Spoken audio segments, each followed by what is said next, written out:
Good morning students. आज हम हिंदी निबंध करेंगे दूरदर्शन। अब ये देखो, दूरदर्शन का हमारे सामने दिखाई दे रहा है। हम दूरदर्शन देखते हैं, जब चैनल कोई लगाते हैं तो हमारे सामने बिल्कुल यही पिक्चर दूरदर्शन की दिखाई जाती है। यही दूरदर्शन है।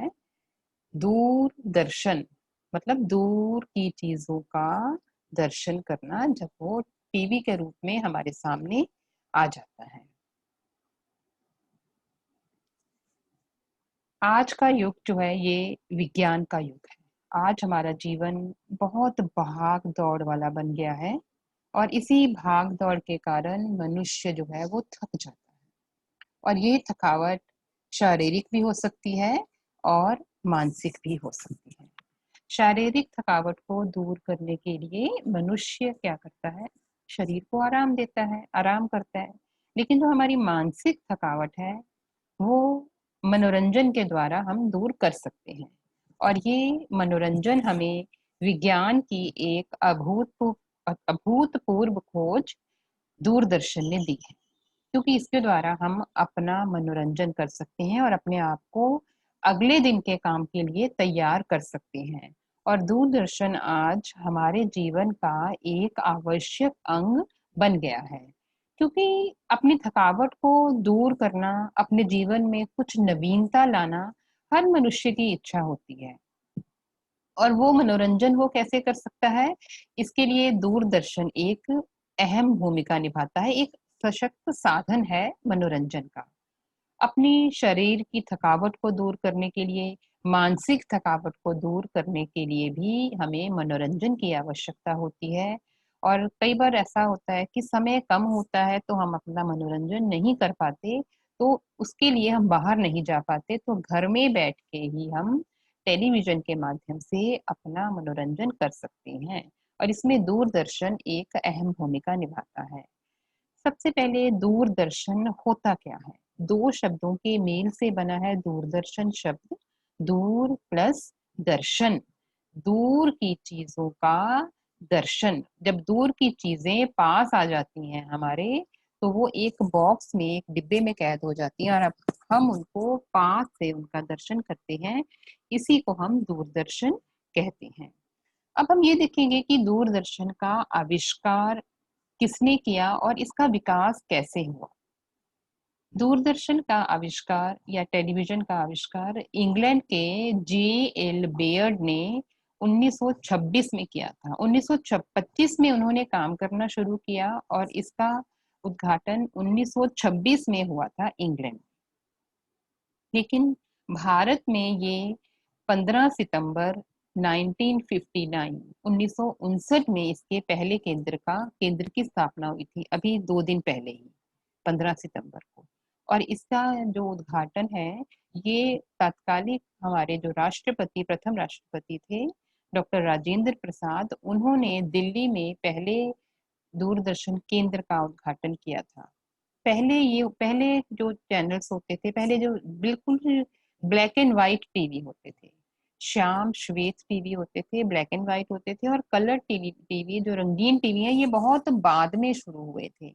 और पहले दूरदर्शन जो है उस वो बहुत कम लोगों तक था, बहुत इसकी सीमा रेखा कम थी, सीमित था। ये सिर्फ बड़े बड़े शहरों में ही देखा जाता था। और ये देखो कि जब सबसे पहले दूरदर्शन की स्थापना हुई थी 1959 में, तो उस समय सिर्फ एक दिन में, पूरे हफ्ते में सिर्फ 3 दिन ये दूरदर्शन के कार्यक्रम आते थे, और वो भी सिर्फ आधे आधे घंटे के लिए। हर रोज जैसे आज हम ये देखते हैं कि हम पूरा दिन टीवी लगा के रखें और पूरा दिन हमारा मनोरंजन होता है, पहले ऐसा नहीं होता था। और उसके बाद धीरे धीरे एक एक दिन पे आए, और उसके बाद सुबह शाम दोपहर को कोई प्रोग्राम नहीं होता था। दूरदर्शन का जो चैनल्स हैं ये शाम को 5 बजे शुरू होते थे, और 5 बजे के बाद रात को 11-12 बजे के बाद ये बंद हो जाता था, सिर्फ कुछ सीमित समय के लिए था। लेकिन आज इसकी स्थिति बदल गई है। आज ब्लैक एंड व्हाइट ने रंगीन टीवी जगह ले ली है, और अब रंगीन टीवी आ गए हैं, और वो जो समय सीमित होता था दूरदर्शन के कार्यक्रमों का, वो सीमित समय अब असीमित हो गया है। अब हम पूरे दिन में किसी भी समय अपना टीवी ऑन करें, हम कोई भी कार्यक्रम देख सकते हैं किसी भी समय। कार्यक्रम देख सकते हैं, कभी भी हमारा टीवी बंद नहीं होता, चाहे वो रात का ही समय हो। तो इस प्रकार से दूरदर्शन का आविष्कार और विकास हुआ। 1926 में इसका इंग्लैंड के जेएल बेयर्ड ने आविष्कार किया था। भारत में ये 15 सितंबर 1959 में आया था और धीरे-धीरे सबसे पहले ब्लैक एंड व्हाइट था, श्याम श्वेत था, धीरे-धीरे रंगीन आया। पहले इसके घंटों जो कि जितने घंटे आना है उसकी सीमा सीमित होता था ये, लेकिन अब ये असीमित है, पूरा दिन दूरदर्शन के कार्यक्रम हम देख सकते हैं। अब दूरदर्शन के लाभ क्या होते हैं? जो हम प्रोग्राम देखते हैं, दूरदर्शन के एक डिब्बा हमारे घर में पड़ा हुआ है, एक डिब्बे की तरह ही होता है ये। इस डिब्बे में हमारे मनोरंजन का खजाना भरा हुआ है। इसको हम एक स्विच ऑन करते हैं और बिजली से चलना शुरू हो जाता है ये। इसके लिए बिजली की आवश्यकता है। इसके लाभ से पहले आप ये देखो कि जो दूरदर्शन है, ये रेडियो का ही विकसित रूप है। पहले रेडियो होता था, हम सिर्फ सुन सकते थे, लेकिन ये जो दूरदर्शन है, दूरदर्शन रेडियो का ही विकसित रूप है। इसमें हमें आवाज़ भी सुनाई देती है। आवाज़ के साथ-साथ जो दृश्य हैं, वो भी हमारे सामने उपस्थित होते हैं। इससे हमारे आँखों का और कान दोनों का मनोरंजन होता है। लेकिन पहले जब रेडियो आया था तो रेडियो से सिर्फ़ हम सुन सकते थे, हम सिर्फ़ आवाज़ को सुन सकते थे। लेकिन धीरे-धीरे विज्ञान की प्रगति के कारण हम आँखों का भी मनोरंजन दूरदर्शन के माध्यम से कर सकते हैं। सबसे पहला लाभ है कि ये मनोरंजन का साधन है। हम अपनी एंटरटेनमेंट करते हैं, इससे हम ऊब जाते हैं अपने इस रोज के डेली रूटीन से, तो हम टीवी ऑन करते हैं और इससे हमारा मनोरंजन हो जाता है, हमारा मन खुश हो जाता है और हम नए काम करने के लिए दोबारा से अपने आप को तैयार कर देते हैं, क्योंकि मनुष्य जो ये शरीर है हमारा, ये भी एक मशीन की तरह ही है, इसको भी आराम की जरूरत है। आराम के साथ साथ इसको मनोरंजन की भी जरूरत है, क्योंकि मनोरंजन के द्वारा ही मनुष्य नए काम करने के लिए दोबारा से तैयार हो जाता है और दूरदर्शन के द्वारा मनुष्य अपना मनोरंजन कर सकता है। शिक्षा का सशक्त साधन है दूरदर्शन। दूरदर्शन के द्वारा शिक्षा भी प्रदान की जाती है। सबसे पहले जब इसका उद्घाटन किया गया था, तो ये शिक्षा को ही नज़र में रखकर किया गया था। लेकिन धीरे-धीरे इसमें बहुत से कार्यक्रम जुड़ते गए और ये आज हमारे लिए एक मनोरंजन के साथ-साथ ज्ञान का, शिक्षा का साधन बन गया है। शिक्षा का ये साधन है, इसके द्वारा हम किसी भी विषय की जानकारी ले सकते हैं, क्योंकि इसमें दूरदर्शन में हर विषय से संबंधित कार्यक्रम आते हैं और उन कार्यक्रमों को देखकर बच्चे भी और बड़े भी शिक्षा प्राप्त कर सकते हैं। अगर बच्चे हैं तो बच्चों के उनकी आयु के अनुसार इस दूरदर्शन में, टेलीविज़न में कार्यक्रम आते हैं। बड़ों के लिए भी जो व्यक्ति अपनी शिक्षा प्राप्त नहीं कर पाए बचपन में, जो व्यक्ति अब पढ़ना चाहते हैं, एडल्ट एजुकेशन, प्रौढ़ शिक्षा का भी ये एक अच्छा साधन है, क्योंकि इसके द्वारा शिक्षा प्राप्त की जा सकती है। वो व्यक्ति शिक्षा प्राप्त कर सकते हैं जो किसी वजह से अपने बचपन में शिक्षा प्राप्त नहीं कर पाए थे। और बच्चों के लिए तो ये शिक्षा का साधन है ही है, उनसे उनकी ज्ञान में वृद्धि होती है टेलीविज़न के द्वारा। किसी भी विषय की जानकारी हमें दूरदर्शन के द्वारा मिल जाती है और ये हमारे ज्ञान में वृद्धि करता है, चाहे वो ज्ञान किसी भी तरह का है। हर प्रकार का ज्ञान हमारा दूरदर्शन के माध्यम से बढ़ता है, क्योंकि दूरदर्शन पहले सिर्फ सीमित था, पहले सिर्फ एक ही चैनल होता था, लेकिन आज दूरदर्शन के बहुत से प्राइवेट चैनल्स हो गए हैं। जो हम स्टार प्लस, जी टीवी देखते हैं या इसके अलावा बहुत से चैनल्स हैं, वो सारे प्राइवेट चैनल्स हैं, वो दूरदर्शन के माध्यम से ही उन तरंगों के द्वारा ही हमें दिखाई देते हैं, सैटेलाइट के द्वारा ही हमें दिखाई देते हैं और हम उनको देख सकते हैं और सुन सकते हैं, जिससे हमारे ज्ञान में वृद्धि होती है। जो ग्रामीण किसान हैं, किसानों के लिए भी दूरदर्शन पर बहुत से कार्यक्रम दिखाए जाते हैं। उन्नत किस्म के बीजों की जानकारी उनको दी जाती है, किस प्रकार की मिट्टी, किस प्रकार की खेती के लिए उपजाऊ है, ये जानकारी भी वो दूरदर्शन के माध्यम से ले सकते हैं और अपनी फसलों को बढ़ा सकते हैं, उनकी उपजाऊ शक्ति बढ़ा सकते हैं। राजनीति के क्षेत्र में भी दूरदर्शन अहम भूमिका निभा रहा है। अनेक नेताओं की क्या राय है किसी भी नीति को लेकर, ये हमें दूरदर्शन के माध्यम से पता चल जाता है। लोकसभा में क्या कार्यवाही हुई, राज्यसभा में क्या कार्यवाही हुई, उनकी बहस को हम आज लाइव देख सकते हैं। और इस प्रकार राजनीति की हर खबर दूरदर्शन हम तक पहुंचाता है। ज्योतिष संबंधी बहुत से कार्यक्रम इसमें आते हैं, जिससे जो व्यक्ति अपनी फ्यूचर के बारे में, जिनको बिलीव है, जो इस पे विश्वास करते हैं, उनके लिए भी ज्योतिष संबंधी कार्यक्रम इसमें आते हैं। व्यापारिक क्षेत्र के भी बहुत से कार्यक्रम यहाँ आते हैं, जिसके द्वारा जो मंडियों के भाव हैं, किस प्रकार के शेयर्स हैं, किस कंपनी का शेयर की कीमत बढ़ी है, किसकी कम हुई है, ये व्यापारिक क्षेत्र की जानकारी भी हमें दूरदर्शन के माध्यम से हो सकती है। बच्चों के लिए, बच्चों के मनोरंजन के लिए कहानियां, कविताएं, उनके ज्ञान के कार्यक्रम यहाँ आते हैं, जिससे बच्चों का मनोरंजन हो जाता है। अकेले बच्चों को ही हम नहीं कह सकते, हर आयु वर्ग के लोगों के लिए कोई ना कोई कार्यक्रम दूरदर्शन पर आता है, चाहे वो महिलाएं हैं, चाहे वो बुजुर्ग हैं, चाहे बच्चे हैं, चाहे वो आज के युवा वर्ग हैं। सबकी रुचि को ध्यान में रखकर ही दूरदर्शन में कार्यक्रम आते हैं, और इनसे हर आयु वर्ग के लोग अपना मनोरंजन कर सकते हैं, क्योंकि उनके हर कार्यक्रम हर आयु वर्ग के का कार्यक्रम यहाँ पे दिखाया जाता है। समाज सुधार का भी साधन है। समाज में जितनी भी बुराइयां हैं, उन बुराइयों को दूरदर्शन के माध्यम से हमारे सामने रखा जाता है। उन बुराइयों से समाज में क्या नुकसान हो रहा है, ये दिखाया जाता है, ताकि इस प्रकार की बुराइयां आम व्यक्ति समझ सके कि इन बुराइयों से हमारे समाज को क्या नुकसान हो रहा है। और इस प्रकार से समाज सुधार में भी दूरदर्शन एक अहम भूमिका निभाता है। देश विदेश की खबरें हम तक पहुंचाने का माध्यम है दूरदर्शन।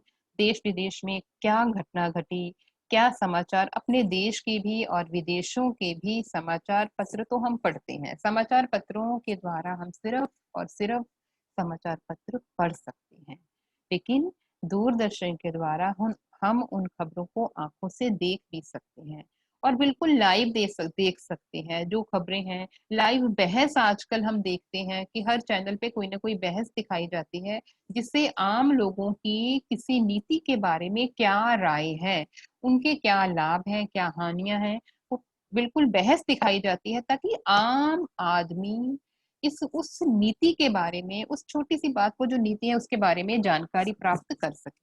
तो इस प्रकार हम ये देखते हैं कि दूरदर्शन के हमें बहुत से लाभ हैं, चाहे वो जीवन का कोई भी क्षेत्र हो, हर क्षेत्र में दूरदर्शन ने हमें लाभ ही लाभ दिए हैं। अब दूरदर्शन का प्रभाव या क्षेत्र कहाँ तक है? दूरदर्शन का प्रभाव हमारे जीवन में बहुत महत्वपूर्ण है, बहुत ज्यादा पड़ा है, क्योंकि हमारे जीवन के हर क्षेत्र में दूरदर्शन ने अपना प्रभाव जमाया है।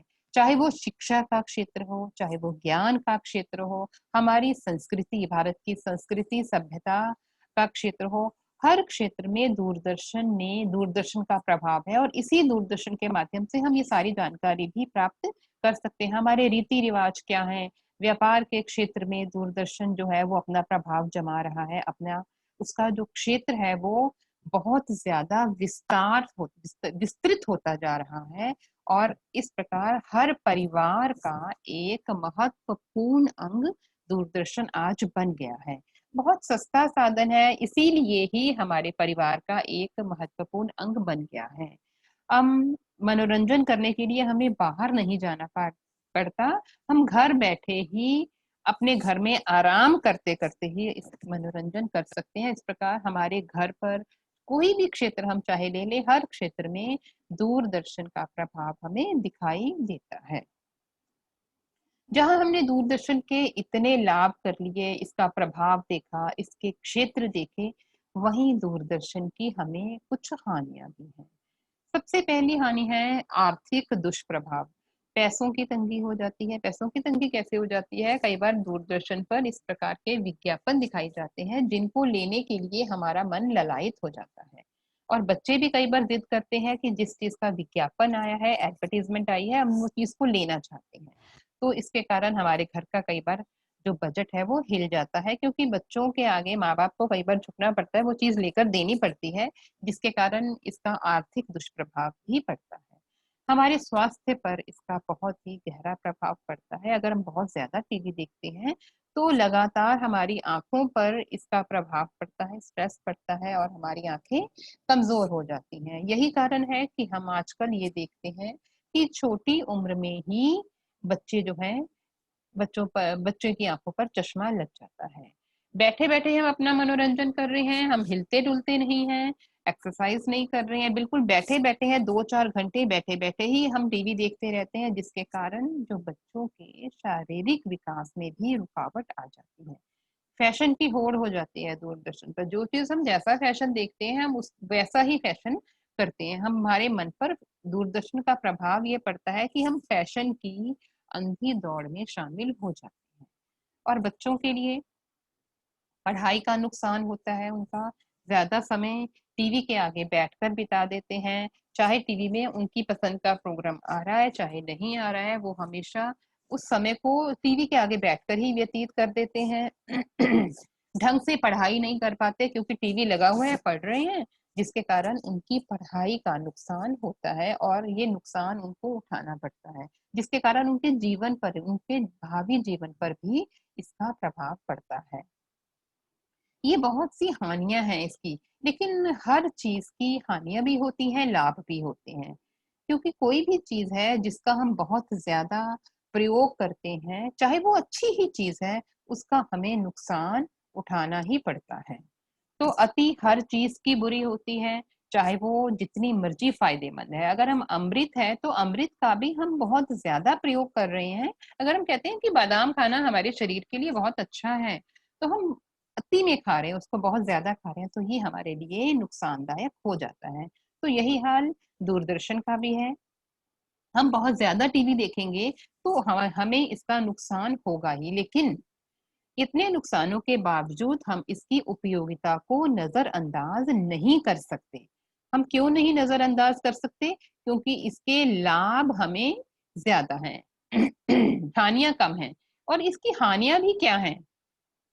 हानियाँ तो यही है ना, हमारे मनुष्य पर ही, मनुष्य की तर्क बुद्धि पर ही ये निर्भर करता है कि वो किसी चीज़ का लाभ उठाता है कि किसी चीज़ की हानियाँ उठाता है। और अगर मनुष्य बुद्धि के द्वारा इस दूरदर्शन का उपयोग करे, तो वो जो दूरदर्शन है, वो मनुष्य के लिए लाभ ही लाभ देता है। तो मनुष्य को अपनी बुद्धि के अनुसार दूरदर्शन के लाभों का उचित प्रयोग करना चाहिए, उसमें उचित मात्रा में इसका प्रयोग करना चाहिए, ताकि इससे मनुष्य के स्वास्थ्य पर इसका कोई दुष्प्रभाव ना पड़े और दूरदर्शन के द्वारा अपने जीवन को प्रगति के पथ पर लेकर आना चाहिए।